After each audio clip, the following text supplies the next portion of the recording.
this is Nicole from AirCorp. Each week, we receive around 20 to 30 emails asking us the same questions. Can you help me to open a bank account after my Hong Kong company is set up? Or the bank just closed down my bank account. Can you help me to get a new one? Okay, everyone knows that this has become extremely difficult for SMEs to open and keep a bank account. Let's see why and what to do. So, why are big banks closing so many accounts? Well, it's simple.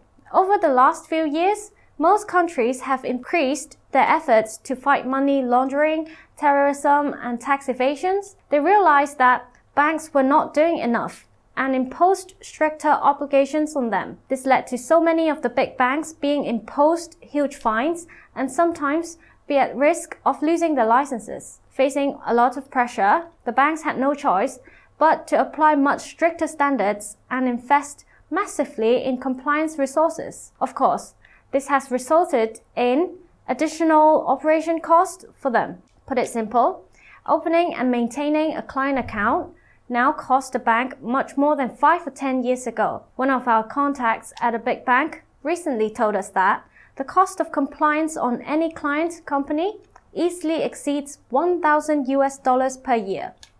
Banks, therefore, have turned their backs to their clients who are not profitable enough for them. So who are they? SMEs that do very few transactions each month and on which the banks make virtually no money. Companies regarded as complex, meaning that companies that require additional compliance work for the banks. For example, while it is fairly straightforward for a bank in Hong Kong to process the application of a companies whose directors, shareholders, and businesses are in Hong Kong, things become much more difficult when one of the directors or shareholders resides in another country or if the business is spread across several countries. All in all, it all goes back to money. These clients are just not profitable enough for the banks.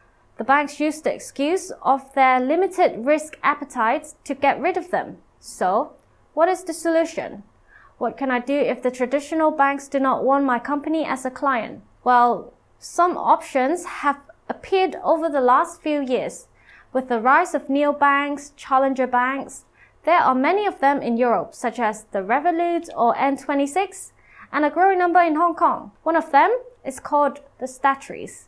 If you're an SME with international business, Statutories allows your company within 2 days and without traveling to Hong Kong to get a multi-currency account to make and receive payments from many countries and enjoy very attractive foreign exchange rates. Again, within only 2 days and without having to physically come to a branch or online and within a few clicks. Our partnership with Statutories allows us to guarantee that if you create your company with us at AirCorp or if you appoint us as your company secretary, you'll be able to get a statutory multi-currency account for your company within 48 hours. All online, guaranteed. We'll publish another video soon about our partnership with Statutories and how we can guarantee the opening of your Statutories account. In the meantime, feel free to contact us through the link below if you're struggling with the bank account problems. And as usual, please subscribe to our channel for more tips about running your company in Hong Kong. Until next time, stay tuned!